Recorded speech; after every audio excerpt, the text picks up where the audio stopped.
sebagaimana kalian melihat aku salat. Maka bagaimana praktiknya? Ya, kita lihat guru-guru kita. Nanti guru-guru kita juga tentunya belajar dari guru-gurunya juga, kepada para ulama sampai kepada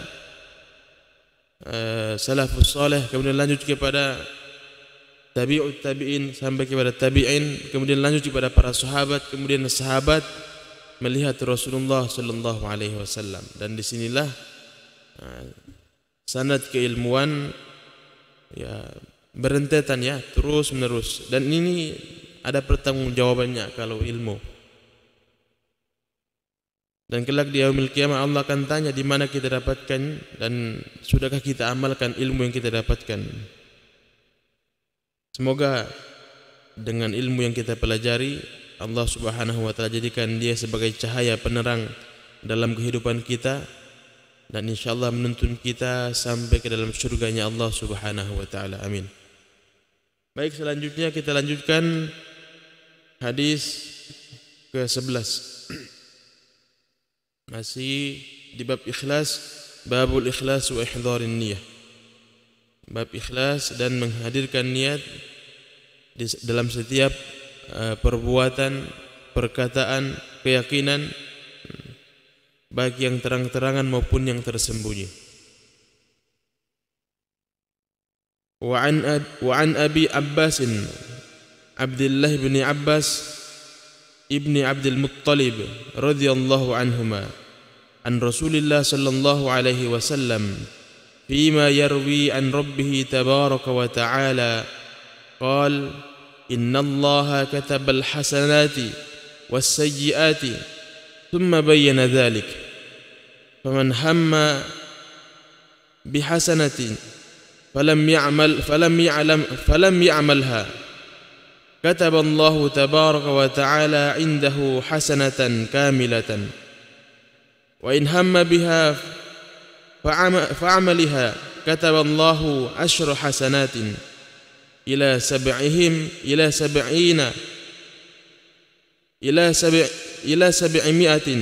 dhi'fin ila ad'afin katsirah wa in hamma bisayyi'atin falam ya'malha kataba Allah ta'ala indahu hasanatan kamilatan wa in hamma biha fa'amilaha kataba Allah sayyi'atan wahidatan muttafaqun alaihi.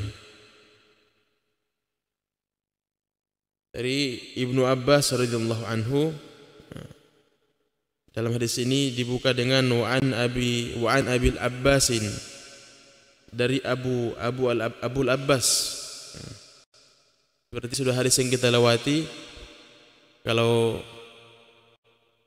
ada abu-abu, kalimat pertama abu ini biasa nama kunyah atau kalau orang Arab itu senang menggunakan nama kunyah. Nama istilah. Kalau kita orang Indonesia juga biasa menggunakan, tapi dalam bentuk bahasa Indonesia. Misalnya kalau kita punya anak ada namanya Rizki, kita sering sebut atau orang akan sering sebut Papa Rizki. Padahal ada nama aslinya kita ya. Atau Ustaz Mustamin punya anak ada Mursyidin atau ada Munzir, bisa disebut Abu Munzir. Seperti itu. Ini salah satu bentuk penghormatan sebenarnya, ya, bentuk penghormatan juga dan memuliakan. Dan bahkan dalam hadis yang pernah kita baca sebelumnya, hadis tentang Yazid dan Ma'an, yaitu dia menggunakan nama ayahnya kemudian dijadikan nama anaknya juga, ya. Jadi anaknya dia diberi nama seperti nama ayahnya. Ini itu bagus juga. Alasannya apa? Ini bentuk penghormatan juga. Makanya sering kita dapati juga dalam tradisi orang Arab, yaitu nama-nama itu sering disebut begini, Muhammad bin Muhammad bin Muhammad, kadang 3 kali. Ini orangnya beda. Ya. Kakeknya, kemudian bapaknya, ya. Kemudian sampai kepada cucunya kadang namanya sama. Nah, ini bentuk penghormatan. Jadi Abul Abbas, Abdullah ibnu Abbas. Nah, jadi anaknya Ibnu Abbas, berarti bin Abdul Muttalib. Berarti ini Abdullah bin Abbas ini sepupu dengan Rasulullah. Sepupu dengan Rasulullah. Karena Ibnu Abbas atau Abbas ini Abbas Ibnul Muttalib, yaitu pamannya Rasulullah. Jadi Masya Allah. Kemudian dari Rasulullah sallallahu alaihi wasallam, fima yarwi an rabbih tabaraka wa taala. Kalau kita dengar fima yarwi, ini berarti hadis qudsi ya, hadis qudsi. Hadis qudsi ini tentunya ini dari Allah Subhanahu wa taala. Ada perbedaan pendapat teks dan makna hadis tersebut itu dari Allah Subhanahu wa taala dan diucapkan oleh Rasulullah sallallahu alaihi wasallam. Jadi Allah Subhanahu wa taala berfirman, "Innallaha katabal hasanati was-sayyiati tsumma bayyana dzalik."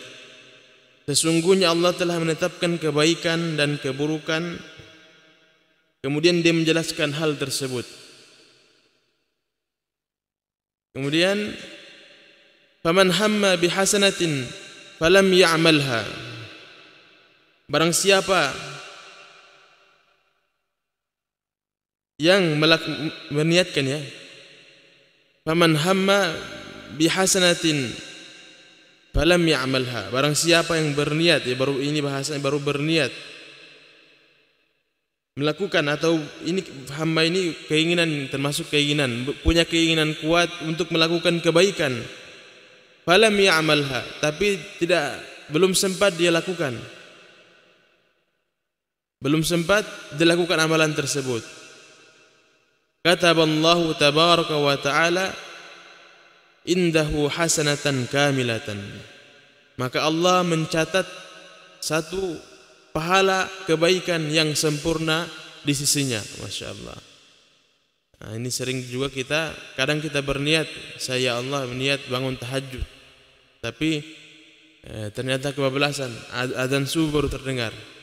Maka ini dalam agama, dalam Islam dipandang satu pahala, padahal baru berniat Pak. Tapi jangan niat terus, nanti hari-hari saya niat ya Allah, saya niat, tapi tidak pernah bikin. Nah ini salah juga. Maksud ini niat kebaikannya ini terhalangi oleh uzur ya, seperti tadi. Tapi kalau hari-hari hanya niat saja, ini masalah. Ini masuk dalam perkara lain. Ya, jadi baru berniat kebaikan tapi belum sempat mengamalkan, maka Allah Subhanahu wa taala mencatat satu kebaikan yang sempurna di sisi Allah Subhanahu wa taala. Kemudian wa in hamma biha fa'amilaha kataballahu asyra hasanatin ila sab'i mi'ati dhi'fin ila ad'afin katsirah. Dan apabila ia menginginkan bersungguh-sungguh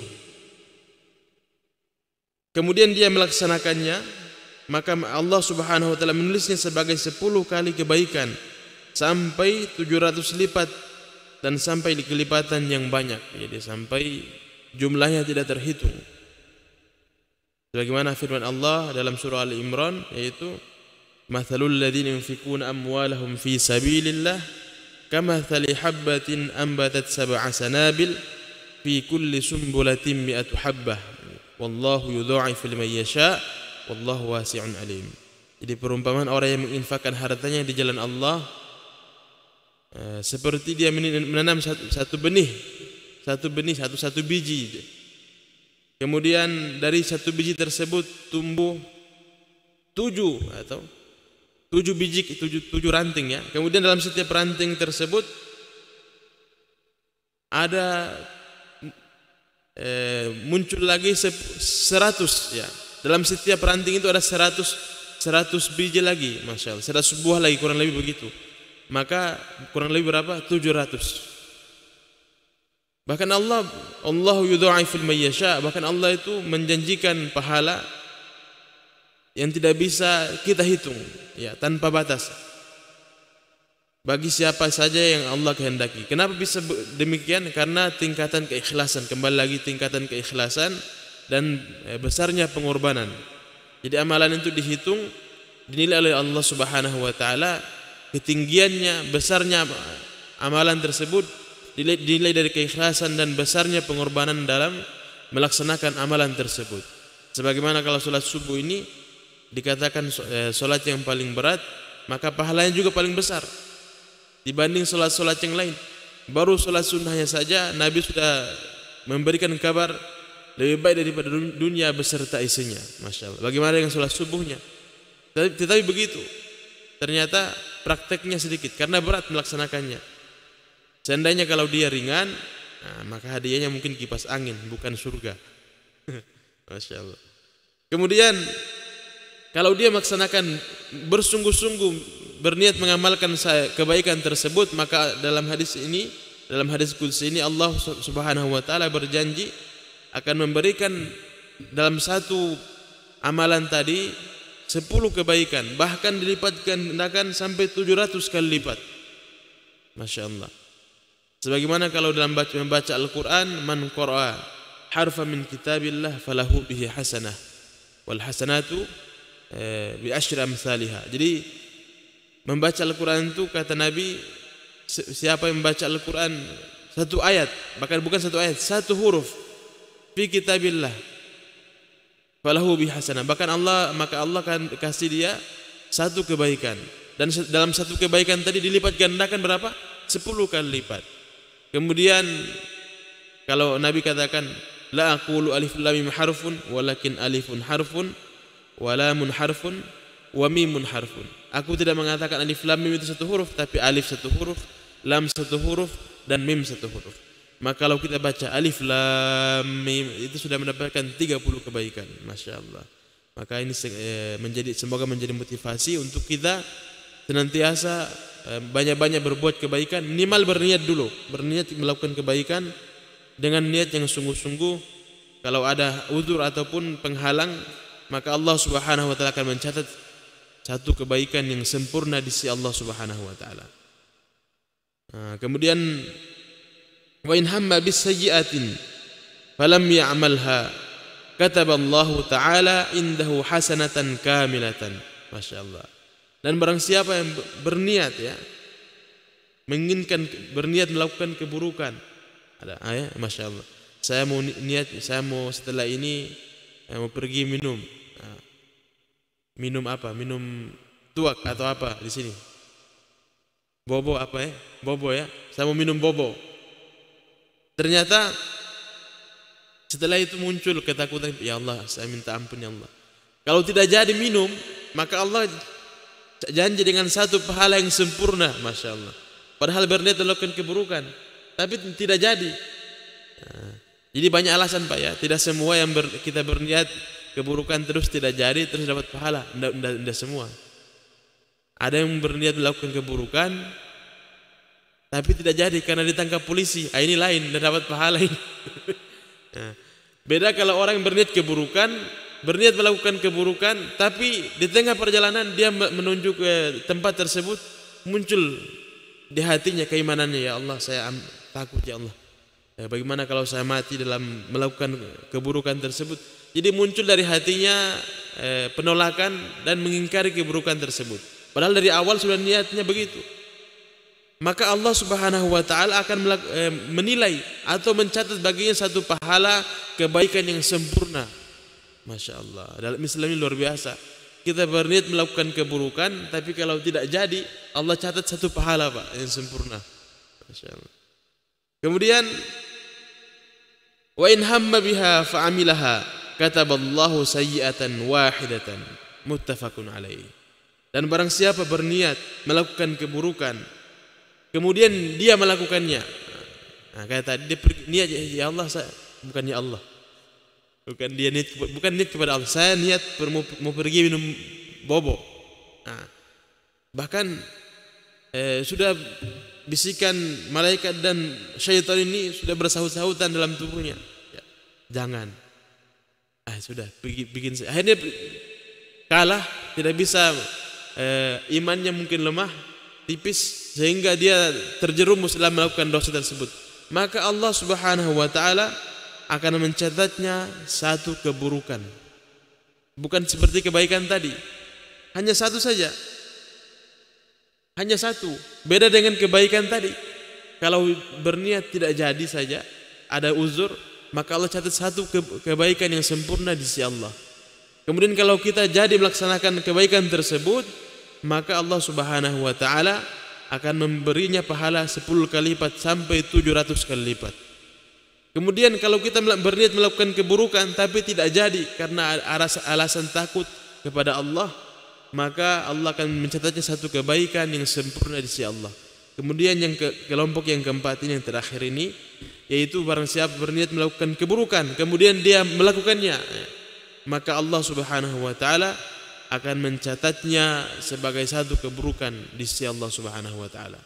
Nauzubillah. Semoga niat-niat kita senantiasa murni, senantiasa berniat untuk kebaikan, ya, dalam setiap hari, dalam setiap keadaan kita berniat melakukan kebaikan, dan semoga dengan kebaikan tersebut Allah Subhanahu wa taala pandang dan jadikan sebab Allah Subhanahu wa taala masukkan kita ke dalam surga. Dalam hadis ini diriwayatkan oleh muttafaqun alaih, artinya riwayat Bukhari dan Imam Muslim. Dalam faedah hadis ini, kalau kita melihat hadis ini ada 4 pengelompokan amalan, yaitu yang pertama berniat melakukan kebaikan tapi tidak jadi, maka ada uzur, ya, tidak jadi karena uzur, maka dicatat satu pahala. Yang kedua, yaitu orang yang berniat kebaikan, melakukan kebaikan, kemudian dia bersungguh-sungguh dan dia melakukannya, maka Allah akan lipat gandakan 10 kali lipat sampai 700 kali lipat, bahkan tanpa batas. Kemudian yang ketiga, orang yang berniat melakukan keburukan tapi tidak jadi dengan alasan takut kepada Allah Subhanahu wa taala, maka dinilai oleh Allah Subhanahu wa taala sebagai satu kebaikan yang sempurna di sisi Allah.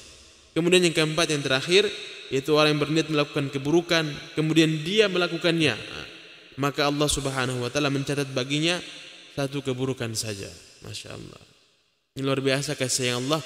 Maka orang yang masuk neraka itu betul-betul kelewatan, ya, betul-betul kelewatan, karena Allah Subhanahu wa taala sudah memberikan peluang besar dalam kehidupan kita ini untuk melakukan kebaikan, walaupun hanya dalam niat saja, baru berniat. Kemudian Allah tidak membuat takaran kebaikan dan keburukan itu sama, tidak. Bahkan dalam kebaikan Allah lipat gandakan, tapi kalau keburukan Allah kurangi, bahkan dikasih nilai 1 saja. Maka kelewatan betul ada orang masuk neraka disebabkan karena dosa-dosa dia. Kenapa? Bahkan bisa dalam hadis ini, yang kelompok keempat ini, walaupun satu keburukan, ada juga janji Allah mengampuni setiap dosa. Innallaha yaghfirudz dzunuba jami'a. Allah mengampuni semua dosa. Jadi ada juga Allah kasih pilihan, kalau berdosa minta ampun, Allah akan ampuni. Maka betul-betul kelewat batas, ada orang sampai masuk ke dalam neraka, maka disebabkan karena amalan dia sendiri, keburukan dia sendiri.